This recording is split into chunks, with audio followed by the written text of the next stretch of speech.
Thursday afternoon. Alright guys, today we got another little video and I want to show you symptoms of a bad starter. Now, I done checked the battery.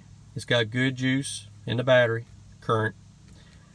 It's charged up, but the problem is, and I'm going to show you, problem is, put the key in, you go to start it, nothing.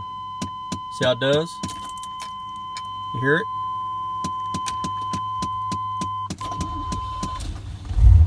See, it started up that time. Now I cut it off. It's a dead spot in the starter. See?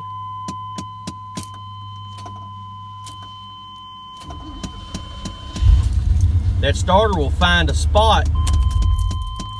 It'll find a spot in it.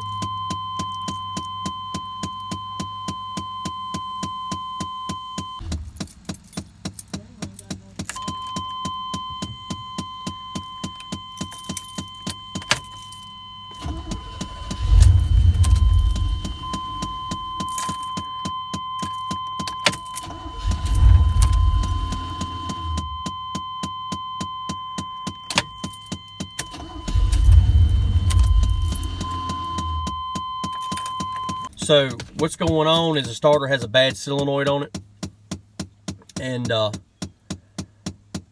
you could be driving somewhere and cut your vehicle off, and you come back out from getting your groceries or whatever, you know, getting your little snack to eat or something, and come out and turn your key on and won't do anything. Now this one you can sit there and keep turning the key back and forth over and over and over, and eventually it would kick over. But if you run into this, it's your starter, so go ahead and get you one and replace it, because it ain't good if it's going to leave you setting. And you can check your dome lights. You hit your dome light, turn your dome light on, and turn your key. If your dome light does not dim, you still got a lot of juice. I mean, it's going to dim just a hair because, you know, you're pulling juice. But if it goes really dim, more than likely you got an issue with your battery. But it don't do that on this. When you go to start it,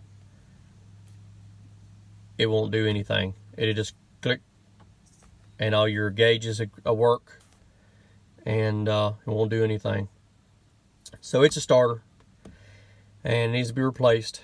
But I just want to let y'all know, if you get in a situation where you turn the key and it won't do anything, and most people's first initial thought is, well, my battery's dead, and they'll go buy a battery and put a battery in and find out that it's not the battery. And if you know how expensive batteries are, you go spend the money on a battery, that ain't good.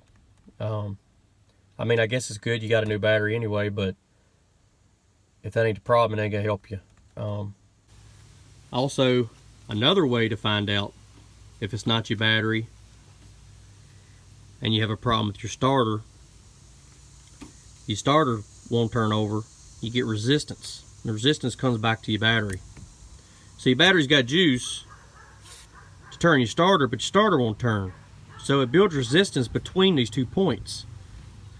So the first place you're gonna notice resistance, you take your hand and touch on one of your posts, they should be getting hot. They'll be getting hot if you have a bad starter, because you got resistance, because that starter won't turn over and the battery wants it to.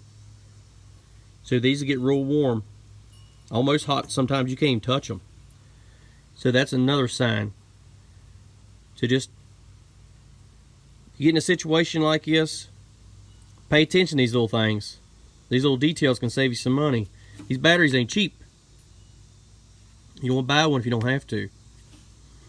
So just pay attention to little details like that, and hopefully they help you out a little bit. So if you run a situation, I'm gonna see if I can do it again, see if I can get it to do it again. And we'll do it now. It'll just do it when you need it the most. And that really makes for a bad day sometimes. But so I'll let y'all know if you're in this situation, it's a starter. Well, most of the time it's a starter. Normally it is. Now, I seen a post the other day and somebody was asking what these are. Well, they're shims.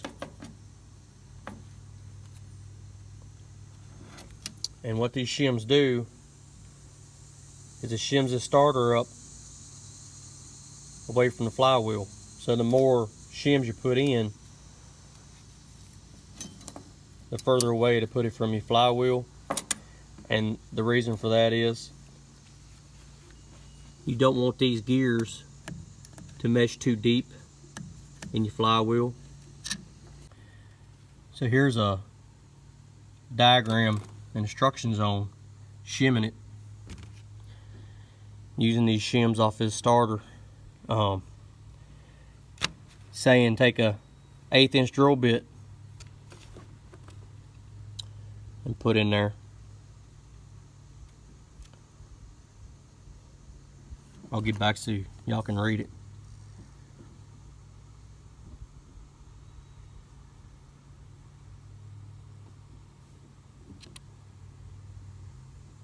See, it says if loose, the end of the drill bit fits very loosely into the gap, remove a shim and measure again. If too tight, add a shim and measure again. See, if you see what they're saying is you put it between this gear and these two gears. So this gear will fall in between those two gears. Sorry so guys, I meant to say 2 teeth, not 2 gears, 2 teeth. Because you don't want them too tight.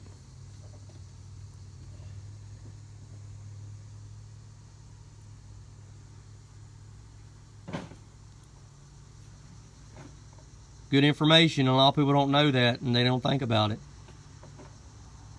If you're going to do it yourself, you need to know this stuff. Just in case this don't come with your starter. I got it for you here.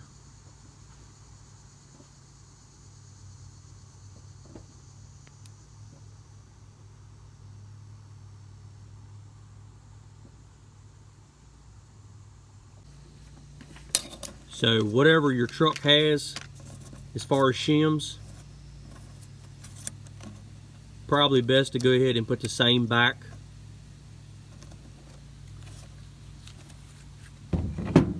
I was afraid I'd share that with y'all.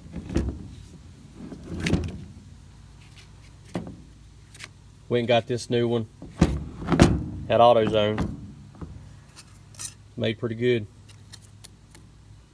Check and make sure when you get them, make sure they got all the bolts and all with them, nuts with them.